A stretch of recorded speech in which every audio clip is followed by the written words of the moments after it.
자, 여러분 안녕하십니까? 김석입니다. 자, 이번 시간에는 저희 교재 389페이지, 389페이지로 갑니다. 바로 부가징수가 되겠습니다. 부가징수. 부가징수로 갑니다. 부가징수로 가요. 자, 종합부동산세 부가징수를 채로 가겠습니다. 자, 이제 마무리를 짓고 이제 소득세로 가는데요. 자, 다시 한번 정리해 보겠습니다.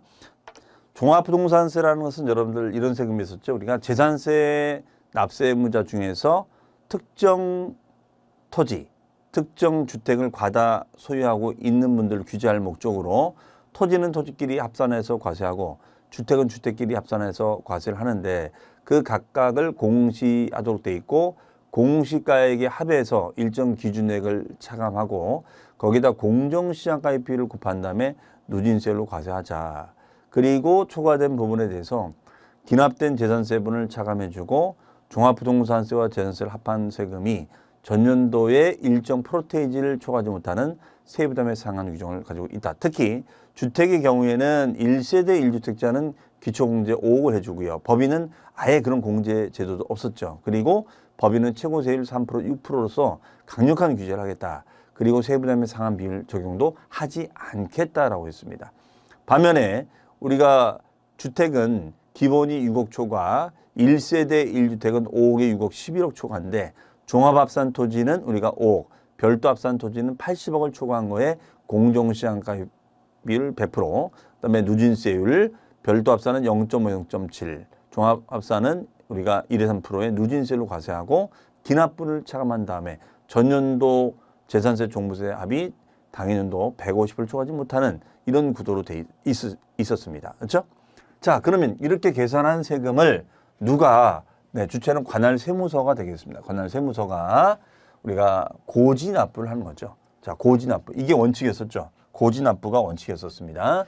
그런데 고지납부한다는 것을 다른 말로는 이제 정부부과라고 합니다. 왜냐하면 세무서가 껴있기 때문에 그렇습니다. 그래서 납세무자에게 고지하는데 굳이 선택을 원한다면, 신고 선택을 원한다면 그러면 신고 납부를 선택할 수가 있다. 이렇게 했었어요. 그러면 신고 납부를 선택하는데 납기는 12월 1일부터 출발해서 12월 15일까지를 납기로 하고 우리가 이제 납부를 합니다. 그럼 납부서 나오겠죠? 그럼 납부서가 종합부동산세가 얼마 나오고 여기에 딸려붙는 세금이 농어촌투표세가 20% 딸려붙습니다. 그러면 이런 식으로 계산해서 나온 게 만약에 100만 원이다. 그러면은 농어촌투표세는 20만 원 나오는 거죠. 반면에 우리가 재산세 같은 경우에는 재산세 얼마 그 다음에 여기에 딸려 붙는 것이 바로 지방교육세가 있습니다. 그래서 지방교육세가 있는데 여기에 20%가 역시 딸려 붙습니다. 그러니까 좀 차이가 있는 거죠. 재산세는 지방교육세가 20%가 딸려 붙고 종합부동산세는 농특세가 20%가 딸려 붙는다. 이렇게 보시면 되겠습니다. 그래서 1+1, 여기서 1+1이고 1+1이죠. 이게 좀 다르다는 거 기억을 해 두시면 되겠습니다. 그 다음에 이제 관할을 정할 때는 우리가 관할을 정할 때는 납세지가 있어야죠. 납세지. 예. 납세지는 얘는 주소지가 됩니다. 개인의 경우에는 주소지를 기준으로 해요. 주소지. 네. 우리 재산세는 그 재산의 소재지였거든요. 그런데 얘는 국세다 보니까 주소지 세무서가 기준이 되고 있습니다. 자, 이게 이제 기본이 된다는 것이고, 그 다음에 재산세는 납기가 7월 16일에서 7월 말까지가 됐었고요. 그 다음에 9월 16일에서 9월 말까지 이렇게 16일부터 출발했었는데 우리 종합부동산세는 12월 1일부터 우리가 출발한다는 게 좀 다르다라고 보시면 되겠습니다. 자, 그래서 거기 보시면은 389페이지 부가징수에 별표시 해놨죠. 과세 기준일 제도가 있다. 그러면 6월을 기준으로 판단하고 그 다음에 부가징과세 방법 가로 2번. 자, 부가징수 방법은 원칙은 정부가 부과하되 그 다음에 신고 납부를 선택할 수 있다가 되겠습니다. 가로 3번의 부가세는 농어촌 특별세가 20%가 부과된다가 되겠고요. 그 다음에 4번 분납입니다. 분납. 자, 그러면 종합부동산세를 내는 데 있어서 우리 재산세도 이 세금이 너무 많으면 분할 납부가 가능했었죠. 얘도 마찬가지예요. 얘도 분할 납부가 가능하고 물납이 얘는 됐었는데 얘는 물납은 적용되질 않습니다. 자, 관련해서 내용 보시면요. 자, 요 내용이에요. 비교해서 보시면은 제가 정리를 좀 했는데요. 여러분들 그 자료에다가 비교해서 메모하시면 되겠죠. 우리 그 4번으로 돼 있죠. 4번. 그 다음 페이지 보시면. 그러면은 분할납부는 나눠내는 거고 물납은 우리가 금전 대신 부동산으로 내는 것인데 자, 재산세나 종합부동산세 모두 다 기준 금액이 얼마예요? 250만 원 초과가 되는 거죠. 250만 원 초과됩니다. 그리고 우리가 부과되는 세금이 재산세는 지방교육세가 20%가 부과되는 데 반해서 종합부동산세는 농어촌 특별세가 20% 부과가 됩니다. 그래서 부과 비율은 동일해요.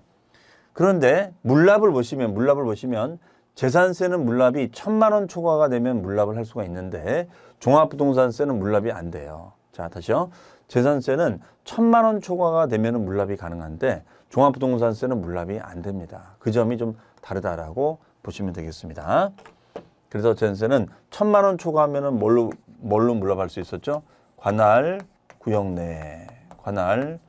내 부동산으로 우리가 물납을 할 수가 있었다. 관할 구역 내 부동산으로 물납을 할 수 있었다. 이렇게 보시면 되겠습니다. 그래서 분할납부와 물납이 있다. 자, 그러면 이제 정리 다 했고요. 그 다음에 종부세 물납이 없다. 자, 그러면 한번 기출됐던 지문 가지고 우리 연습을 좀 해볼게요. 복습해보고 바로 이제 소득세로 가도록 하겠습니다. 자, 보시면 종합부동산세에 관한 설명으로 틀린 것은 자, 먼저 토지입니다. 토지에 대한 납세무자가 해당 연도에 납부해야 할 종합부동산세의 세부담의 상한. 자, 세부담의 상한이 뭐였었어요? 올해 종합부동산세하고 재산세를 다 구한 다음에 이미 냈던 재산세랑 합쳐봐서 전년도보다도 급격하게 세금 부담이 늘어나는 것을 막기 위해서 상한을 만드는 제도가 있었죠. 그래서 토지하고 주택이 이런 상한선이 있었습니다.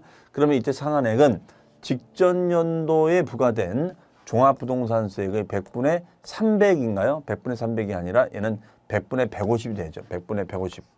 150%를 초과하지 못한다가 되겠습니다. 그 다음에 종합부동산세 과세 대상에는 법령에서 정한 주택과 토지가 있다. 법령에 따른 주택과 토지가 있다. 그러면 건물이 있나요? 건축물? 건축물은 종부세 대상이 아니죠. 네.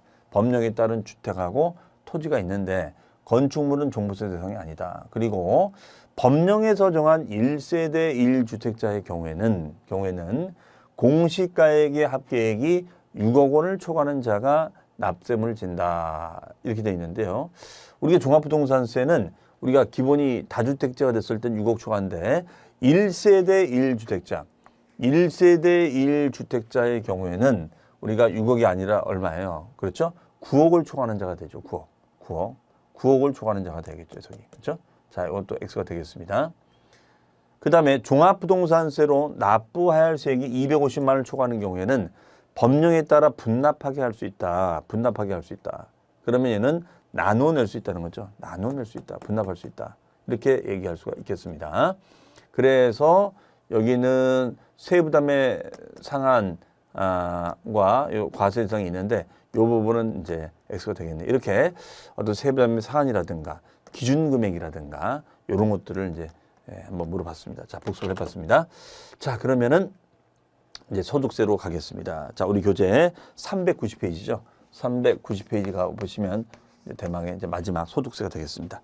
자, 그러면 우리는 전체 우리가 진도 내용 중에서 여러분들 이제 이 부분을 끝낸 거예요. 자, 다시 한번 전체 그림을 그리면 일단은 우리가 조세란 무엇인가 해서 조세 총론을 했었죠. 조세 총론. 그래서 용어 중심으로 우리가 정리를 했었고요. 용어 해설 다 해드렸었습니다. 그리고 우리 부동산 세금은 부동산 활동에 따른 조세 분류에서 부동산을 취득할 때, 그렇죠? 취득할 때 내는 세금들이 있었죠. 그러면 취득할 때 내는 세금은 우리가 첫 번째가 취득세가 있었고, 그 다음에 두 번째가 등록 면허세가 있었습니다. 취득한 것을 공적인 장부상에 등록하는 거니까 등록 면허세가 있었습니다. 등록 면허세. 자, 여기 있었고, 그 다음에 세 번째는 보유 단계에 내는 세금이 있죠. 보유 단계. 그러면 보유 단계에 내는 세금이니까 여기는 첫 번째가 보유세인 재산세가 있습니다. 재산세가 있고, 그 재산세를 냈던 분들 중에서 재산이 많은 분들이 또 내는 세금이 있었는데 그게 바로 종합부동산세가 있었죠. 종합부동산세. 자, 요 내용까지 이제 한 거예요. 그 다음에 이제 보유하면 여러분들 그냥 가만히 놀키지는 않겠죠. 분양받은 상가를, 분양받은 오피스텔을, 분양받은 아파트를 보통 세를 줄 거 아닙니까? 그러면 월세나 전세 수입이 생기겠죠. 자, 그래서 이 경우에는 보유하면서 임대를 할 거기 때문에 임대에 따른 소득세 문제가 발생이 됩니다. 임대에 따른 소득세 문제가 발생이 된다는 거죠. 그리고 임대하다가 이제 처분하게 되면은 네 번째 양도 소득세가 또 발생이 될 겁니다. 양도 소득세가 발생이 된다. 자, 그래서 남은 주제들은 임대와 관련된 소득세하고 양도세. 이 중에서 양도세가 가장 출제를 많이 한다라고 설명드렸었죠. 바로 그 소득세를 하는 겁니다. 자, 우리 전체 흐름상에서 어디에 지금 위치해 있는 건지 여러분들 이해하시겠죠? 그러면 우리 소득세라는 세금은 어떤 건지를 일단은 분석을 해보겠습니다. 자, 여러분 자료 보시면서 따라와 주시면 되겠습니다. 자, 일단 소득이라는 것은 개인의 소득이에요. 개인의 소득입니다. 그러면 개인의 반대말이 뭘까요? 법인이죠. 그럼 법인은 기업을 말합니다. 그럼 법인이 돈을 벌면 법인은 법인세를 내겠죠. 자, 삼성전자나 현대자동차 이런 데들이 돈을 번다면 법인세를 낼 겁니다. 중개법인이 중개보수를 받으면 개인 중개사하고는 다르게 개인 중개사는 소득세를 내는 거고 중개법인은 법인세를 낸다. 이렇게 볼 수가 있겠습니다. 자, 그러면 이 개인이 의미하는 말은 뭐냐면 이 개인은 납세 의무자를 말한다. 이거죠. 납세 의무자를 말합니다. 그 다음에 그러면 소득은 우리가 어떤 활동을 통해서 이제 돈을 벌 텐데 그러면 언제부터 언제까지 벌어들인 소득인지를 끊어줘야겠죠. 그렇죠? 그래서 여기서 보시면 1년 동안이라고 되어 있습니다. 1년 동안 벌어들여야 돼요. 1년 동안. 그러면 1년이라는 것을 과세 기간이다라고 하죠. 그러면 이때 1년이라는 것은 1월 1일부터 출발해서 12월 30일까지 요 1년을 지칭하고 있습니다. 요 1년 동안 벌어들인 소득을 말합니다. 그러면 이때 벌어들인 소득이라는 것이 바로 뭐가 되느냐? 과세 대상이 돼요. 과세 대상. 그러면 과세 대상이 이제 소득이 되는 거고 그 소득에 대하여 신고 납부하는 국세다라고 볼 수 있겠어요. 그러면 이때 우리가 과세 대상의 유형이 있겠죠. 네, 그 유형에 대해서는 차후에 뒤에서 또 살펴보겠습니다. 그러면 예를 들어서 만약에 내가 여러분들 뭐 공인중개에서 창업을 했다. 그러면 창업하면은 사업소득이 생기는 거겠죠. 그 다음에 만약에 소속 공인중개사로 활동한다면은 어떻게 되겠어요? 급여를 받는 거니까 급여 소득이 생기겠죠. 자, 이거를 1년 동안 벌 거 아닙니까? 그 소득에 대해서 우리가 신고 납부하는 국세다. 그러면 이때 신고할 때는 어디다가 신고할 것인가? 어디다 신고하긴요? 관할세무서에다가 신고를 해줘야죠. 관할세무서에다가 신고를 해줘야죠. 그러면 이때 그 관할을 정해주는 기준장소가 납세지가 됐는데 그 납세지가 바로 주소지가 되겠다. 이런 얘기예요. 그러면은 주소지 세무서에 가서 신고하고 납부하는 국세입니다. 국세. 자, 그러면 이런 소득세의 특징이 있겠죠. 소득세는 어떤 특징을 가지고 있느냐. 얘는 일단은 소득원천설로 과세를 합니다. 소득원천설. 소득원천설을 기준으로 해요. 그럼 소득원천설이라는 것은 뭐냐면 얘는 계속적, 그 다음에 반복적인 소득에 대해서 과세합시다. 이런 것을 소득원천설이다. 이렇게 얘기합니다. 그러면 예를 들어서 우리가 사업소득 같은 거. 그렇죠? 사업소득은 계속적 반복적인 거잖아요. 이걸 위주로 과세하자는 거예요. 자, 이거는 용어의 뜻만 이해하시면 되죠. 뭐 이게 시험에 나온 적은 없어요. 그런데 요거는 좀 중요한 겁니다. 요거는 과세 방식. 우리가 소득세 과세 방식은 종합과세가 되는 소득도 있고 소득을 분리해서 과세가 되는 소득도 있고 분리과세가 되는 것도 있습니다. 이거는 소득을 분류한다는 거예요. 소득을. 그 다음에 분리과세라는 것은 원천징수 절차로서 납세무가 종결되는 과세 방식을 분리과세다. 이렇게 합니다. 자, 요거는 좀 이따 설명 다시 드리고요. 그럼 세 번째는 소득세는 개인 단위로 과세합니다. 그러면 이런 얘기예요. 예를 들어서 자, 남편은 직장을 다녀요. 다닙니다. 그럼 남편들의 로망은 부인이 공인중개사 자격증을 따가지고 중개 창업을 하는 거예요. 사업을 하는 거죠. 중개 창업을. 그렇죠? 그럼 든든하죠. 그럼 직장 가서도 자신 있게 얘기한다는 거죠. 네. 그러면 직장에서 벌어들인 소득하고 중개업을 통해서 벌어들인 소득이 있다면 이 소득을 어떻게 한다? 합산해서 신고하자 이거야. 합산해서 신고해야 되는데 그러면 세금은 장난이 아니죠. 그것이 아니라 그럴까봐 어떻게 한다? 개인 단위로 과세하자. 개인 단위로. 그럼 개인 단위니까 어떻게 해요? 아무리 부부지간일지라도 인별로 과세하자. 그러면 절세 효과가 있겠죠. 우리 소득세는 합산이 되면 될수록 불리하거든요. 왜? 합산되면 될수록 세금률이 올라가도록 되어 있습니다. 종합부동산세는 똑같아요. 그러다 보니까 이 부담을 덜어주기 위해서 인별로 아무리 부부지간일지라도 인별로 과세를 하겠다 이런 얘기예요. 그러니까 보통 우리가 어떤 뭐 직장 다니면서 부업으로 뭔 사업을 해도 본인 이름으로 사업자 등록 내지 않고 배우자 이름으로 하는 이유가 바로 여기에 있다 볼 수 있겠습니다. 그리고 얘는 인적 공제 제도가 있다. 자, 우리 소득세는 인세적 성격이 있다 보니까 인적 공제 제도가 있어요. 그러면 이거는 뭐냐면 인세라는 거, 인세. 인세 받는 말은 물세였는데 이런 거죠. 여기 근로자 A가 있고 근로자 B가 있는데 근로자 A는 연봉이 3천, 근로자 B도 연봉이 3천이에요. 그런데 부양가족을 봤더니 그 부양가족이 여기는 한 명이 있고 여기는 세 명이 있다. 이렇게 되어 있습니다. 그럼 토탈 수입은 동일해. 토탈 수입은 동일한데 순수입은 누가 더 많아요? 근로자 A가 더 많죠. 순수입은 근로자 A가 더 많은 거죠. 그렇죠? 그러면 근로자 A가 더 많은 거니까 세금은 누가 더 많이 내야 돼요? A가 더 많이 내겠죠. 그 이유는 뭐냐면 부양가족을 반영하니까. 부양가족을 반영하니까 공제를 해줘야겠죠. 그래서 요 A가 더 세금을 많이 내야 된다라는 그런 논리가 되는 겁니다. 이런 것을 우리가 인적 공제라고 얘기를 하고 있어요. 그리고 소득세는 초과 누진세율 제도를 가지고 있다. 자, 요거는 우리가 별 표시를 하나 해놓으시고요. 초과 누진세율은 6에서 45%가 되겠습니다. 6에서 45%. 그래서 6%, 10%대, 20%대, 30%대 쭉쭉 올라가는 거예요. 그리고 종합소득세는 국세입니다. 관할 세무서에 가서 내는 거고 얘는 직접세, 즉 소득자가 직접 부담하고 납부하는 거예요. 직접세가 됩니다. 그리고 얘는 신고 납부하는 거다. 신고 납부하는 제도다. 그러면 1월 1일부터 12월 말까지 1년 동안 발생한 소득에 대해서 그 다음에 5월 1일부터 5월 30일까지 신고 납부하는 거예요. 신고 납부하자. 신고 납부하자. 그래서 1년 동안 과세기간 1년 동안 벌어들인 소득에 대해서 주소지 세무서에다가 5월 달에 신고 납부하는 세금이다. 이렇게 보시면 되겠습니다. 자, 그럼 여러분들 그 자료에 설명 다 드렸는데 그 390페이지에 1번의 소득세 의. 자, 의는 읽어보시고요. 소득세 특징에 1번 재무만 밑줄칩니다. 설명 다 드렸고요. 소득 원천설. 자, 핵심은 얘는 계속적 반복적인 소득을 위주로 과세하겠다라는 개념이었고요. 그 다음 2번 종합과세, 분류과세, 분류과세 및 분리과세. 여기다 별표치 하나만 해놓으시고요. 이거 설명드릴 거예요. 그 다음에 세 번째는 개인 단위 과세다. 얘는 아무리 뭐 남편, 부인 이런 부부지간일지라도 남편 소득은 남편 소득, 부인 소득은 부인 소득, 인별로 과세하겠다 이런 얘기가 되겠죠. 이것을 개인 단위 과세다 이렇게 설명드렸습니다. 그리고 4번 밑줄 인적 공제. 이거는 우리 소득의 수입이 동일할지라도 부양가족의 인적 사항을 따져서 세금을 부과합시다. 그러기 위해서는 이런 인적 공제를 통해서 소득을 조정해 주는 거죠. 그럼 여기는 3명분 소득 공제를 해주면 되고 여기는 1명분만 해주면 되겠죠. 그리고 얘는 초과 누진세율이 있는데 얘는 6에서 45%가 되겠습니다.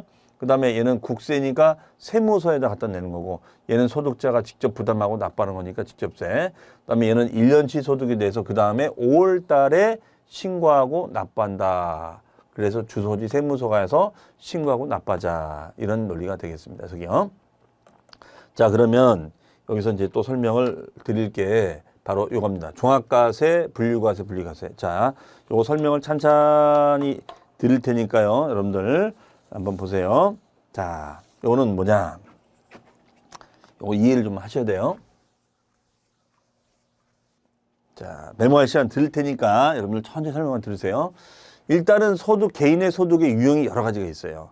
근데 그 여러 가지 유형의 소득이 있는데 여기 나온 것처럼 소득을 모아서 합산해서 과세하는 제도도 있고 그 다음에 합산하지 않고 별도로 이렇게 분류해서 과세하는 것도 있고 그 다음에 원천징수라는 우리 용어 원천징수라는 용어 배운 적이 있었는데 그 원천징수만 하고 납세물을 종결하고 뭐 다른 소득과 합산하고 그러지 아니하는 과세 방식이 있는데 그것을 분리과세라고 합니다. 자, 그럼 보겠습니다. 일단 예금이나 적금을 여러분들이 불입합니다. 요즘 뭐 초저금리라서 뭐 소득이 많지는 않겠지만 그럼 예적금을 가입하면 여기서 이자가 나오죠, 여러분들. 그렇죠? 그다음에 이제 주식을 삽니다. 주식을 사요. 그럼 주식을 사면 주식에서 이제 배당금 받잖아요. 배당금 받고 그다음에 이제 건설을 한다거나 부동산 임대를 한다거나 부동산 매매를 해서 이걸 업으로 합니다. 그럼 일종의 업은 사업소득이잖아요. 그렇죠? 사업소득. 그다음에 이제 직장을 다니면서 급여를 받으면 근로소득이 되고 그다음에 연금생활자가 되면 연금소득이 되고 그다음에 일시적 우발적으로 발생한 소득이 있다면 기타 소득이라고 얘기합니다. 그러면 예를 들어서 일시적 우발적인 거니까 예를 들어서 복권에 당첨되었다. 복권에 당첨되었다. 그러면 얘는 일시적 우발적인 소득이 되는 거죠. 그렇죠? 아니면 뭐 손해배상금을 받았다. 여러분들이 뭐 부동산 중개를 했는데 손해배상 청구를 해가지고 뭘 받았다. 그러면 이것은 다 기타 소득이 됩니다. 그러면 한 사람의 소득이, 그렇죠? 한 사람이 여러 가지 유형의 소득이 생기면, 한 사람이 여러 가지 유형의 소득이 생기면 이걸 다 종합해서 과세한다는 거죠. 그러면 종합해서 과세하는 것을 종합소득세라고 얘기를 합니다. 그러면 종합하는 이유는 뭐냐? 우리 종합부동산세에서 종합하는 이유가 뭐였죠? 누진효과입니다. 맞아요. 즉 합산되면 될수록 세금율을 올리겠다 이런 얘기였거든요. 그럼 종합소득세도 마찬가지예요. 이게 소득을 모은다는 것은 뭐냐면 내가 이런 사업도 하고 직장도 다닌다면 이걸 다 그로스해서 소득을 종합해서 누진 효과를 누리게끔 하겠다. 누진 효과. 그럼 누진 효과니까 이 세율은 6에서 45%가 되거든요. 그러니까 최고율이 45%까지 올라가요. 그러니까 안 좋은 거죠. 그래서 뭐 이런 겁니다. 우리 옛말에 뭐 뭉치면 살고 흩어지면 죽는다 이런 말 있었잖아요. 그렇죠? 누구인지 기억은 안 납니다만. 근데 세법은 뭉치면 죽어요. 세법은 뭉치면 소득이 눈덩이 되면 세금률이 확 올라가는 겁니다. 그렇기 때문에 전년도에는 뭉친 소득이 얼마 없어서 세율이 낮았는데 갑자기 뭐 세금이 확 올라가는 이유가 뭐냐면 뭉쳐진 소득이 늘어났기 때문에 세율 구간을 튀어넘어가면은 껑충 뛰어버리는 거예요. 그래서 이게 부담스러운 겁니다. 반면에 이렇게 소득을 모아서 과세하는 것도 있지만 별도로 분류해서 과세하는 것도 있다더라요. 이겁니다. 그 분류해서 과세가 되는 소득이 바로 퇴직소득하고 그 다음에 양도소득 두 가지가 있겠습니다. 퇴직금 소득하고 그 다음에 양도소득이 있다. 이렇게 보시면 되겠어요. 그럼 퇴직금 소득하고 양도소득이 있는데 얘네들은 따로따로 별도로 과세하겠다는 것이죠. 그래서 퇴직소득세, 양도소득세로 과세를 합니다. 네. 그럼 여기 색깔이 칠해져 있죠. 그 색깔을 제가 왜 칠했을까요? 자, 중요하다는 것이죠. 여기에 이제 우리 시험범위 들어가는 거고요. 나머지를 다 배우지는 않습니다. 그러면 시험에 출제됐던 건 이제 요거하고 그다음에 임대업, 매매업, 건설. 예, 요게 출제가 됐었고요. 그다음에 이제 분리과세는 원천징수다. 그러면 원천징수라는 것은 이렇게 설명했었어요. 어떤 소득을 지급할 때 세금을 떼는 거. 이게 원천징수예요. 소득을 지급할 때 세금을 떼는 거. 그리고 이것으로서 납세무가 종결되는 거. 그러면 예를 들어서 이거죠. 어떤 이자나 배당금을 받아. 그럼 이자 배당금 받으면 세금 떼고 끝. 더 이상 다른 소득과 뭐 합산하고 따로 신고하고 그런 것이 없는 거예요. 아주 간결한 거죠. 그다음에 뭐 이런 거죠. 개업공인중개사가 중개보조원한테 뭐 보조원을 알바비를 준 거예요. 알바비. 응? 임시로 한 거니까 알바비를 줬어요. 그럼 알바비에서 우리가 6%만큼 최저 세금을 떼고 나머지 금액을 줍니다. 그러면 요 보조원분이 한 일주일 정도 일하는 거에 대해서 알바비 받고 세금 내고 끝이에요. 그리고 나중에 더 이상 가서 신고할 필요가 있느냐? 없다 이거예요. 더 이상 가서 신고하는 것이 없습니다. 이것을 우리는 분리과세다. 분리과세. 네, 분리과세. 원천징수를 통해서 납세무가 종결되는 과세 방식이 분리과세 이렇게 얘기합니다. 그래서 분리과세되는 이자배당, 분리과세가 되는 기타가 있습니다. 그다음에 2천만 원 이하의 주택 임대소득이 있는데 요건 우리가 임대소득 가서 설명을 드리도록 하겠습니다. 어쨌든 자 우리가 기억할 거는 임대업, 매매업, 건설업은 다른 소득과 종합해서 과세한다라고 해서 종합소득에 들어가고요. 그다음에 양도소득은 우리가 별도로 분류해서 과세한다는 거 꼭 기억을 해두시고요. 분리과세라는 단어는 분류과세와 비슷한데 원천징수로서 납세금과 종결되는 과세 방식을 분리과세로 한다. 이렇게 알아두시면 되겠습니다. 자, 그럼 우리 교재 391페이지에 보시면은 가로 3번 과세기간이 있죠. 자, 과세기간은 거기 원칙 봅니다. 언제부터 언제까지예요? 1월 1일부터 그렇죠? 12월 말까지 요 1년이라고 했었습니다. 물론 이제 예외가 있어요. 중간에 사망을 한다거나 외국으로 이민 가버리면 그 이후엔 소득이 생기지 않는 거니까 이때는 사망일, 출국일까지가 됩니다. 그건 참고하시고요. 그다음에 납세지는 주소지 밑줄. 주소지가 기본적인 납세지가 되는데 주소지가 없으면 거소지가 됩니다. 자, 비거주자는 이제 주소지나 거소지도 없다면, 즉 비거주자라는 것은 우리나라에 주소도 없고 외국인을 생각하시면 되겠죠. 그럼 그 사람이 우리나라 한국에서 한 달 동안 생활한다. 그럼 생활하는 그 사업장 소재지가 납세지가 됩니다. 자, 그러면 여기서 거주자에다가 메모해 주시고요. 거주자, 비거주자가 왜 의미가 있는 거냐면 거주자가 납세의무자가 되는 건데, 즉 개인인 납세의무자에는 거주자, 비거주자가 있어요. 그런데 거주자에다가는 이렇게 써놓습니다. 국내 소득하고 그 다음에 국외 소득은 합산해서 신고를 해야 된다. 이렇게 메모해 주시면 되겠어요. 거주자가 되면 국내에서 발생한 소득과 해외에서 발생한 소득은 합산해서 신고된다. 이렇게 얘기를 하고 있습니다. 자, 그렇게 보시면 되겠어요. 그 다음에 가로 5번입니다. 가로 5번. 자, 가로 5번에 보시면 과세관할. 과세관할은 납세지. 자, 납세지에다 밑줄. 납세지는 어디로 한다고요? 주소지 등. 주소지를 기준으로 한다고 그랬죠. 그다음에 소득세 계산은 분류과세. 충분히 말씀드렸습니다. 분류과세라는 것은 우리가 양도소득이나 퇴직금 소득처럼 소득을 별도로 나누어서 과세한다. 별도의 과세책을 가지고 있다. 반면에 사업소득은 부동산 관련 사업소득은 다른 소득과 종합과세된다. 이게 포인트가 되겠습니다. 자, 그다음에 부동산 임대소득이 나옵니다. 자, 부동산 임대소득. 그러면 이제 그 두 번째로 부동산 임대소득에 대해서 한번 가볍게 정리하면, 일단 부동산 임대라는 것은 임대니까 임대를 통해서 얻는 소득을 말하겠죠. 그러면 먼저 임대소득에 대해서는 이거는 우리가 시험에 자주 출제가 요새 되고 있어요. 특히 이제 주택임대사업자가 좀 중요한 건데 일단 큰 흐름 위주로 보면서 정해 가겠습니다. 그러면 부동산 임대니까 뭐 토지를 임대해서 지료를 받는다거나 땅을 임대하면 그 지료를 받아요. 그 지료가 일종의 토지 임대료거든요. 그 다음에 분양받은 상가를 또 임대 주면 임대를 또 받습니다. 그렇죠? 그러면 그는 임대 소득에 대해서 과세하겠다는 것이고, 임대 소득은 다른 소득과 종합 과세할 수 있다. 이렇게 했었어요. 자, 그러면 그 임대 소득의 범위까지만 먼저 볼게요. 임대 소득의 범위에는 일단 부동산이나 부동산상의 권리를 빌려주고 그 수익을 얻으면 임대사업 소득이 됩니다. 그러면 여기서 말하는 부동산의 권리라는 것은 예를 든다면 우리가 전세권이라든가 아니면 임차권 등을 말한다. 이렇게 생각해 두시면 되겠어요. 우리가 전세권 같은 경우에는 전세권자시죠. 전세금을 먼저 낸 전세금에 대해서 전세권자가 전전세를 줄 수 있거든요. 전전세. 그러면 전전세를 주면 전세권자가 거꾸로 월세를 돌리는 거죠. 그러면 이 원임대인이 월세를 가져가는 것이 아니라 전세권자가 가져가기 때문에 임대사업소득이 되겠습니다. 그 다음에 공장재단, 광업재단. 재단이라는 것은 이런 거죠. 공장재단. 그러면 공장과 그에 딸린 시설물을 다 합쳐서 공장재단. 이런 공장재단이 모아져서 커지면 공단이 되는 겁니다. 인천 시야공단, 인천 남동공단, 안산 시야공단, 이런 공단이 되는 거죠. 자, 이런 공장과 그에 따른 시설물을 통째로 빌려주면 임대사업소득이 되겠습니다. 자, 광업재단 얘도 마찬가지예요. 그 다음에 광업권자, 광물을 캘 수 있는 권리, 조강권자는 타인의 광구에서 광물을 캘 수 있는 권리, 이런 덕대 채굴에 관한 권리. 그러니까 채굴권이라는 것은 광업권과 광업권 플러스 채굴시설입니다.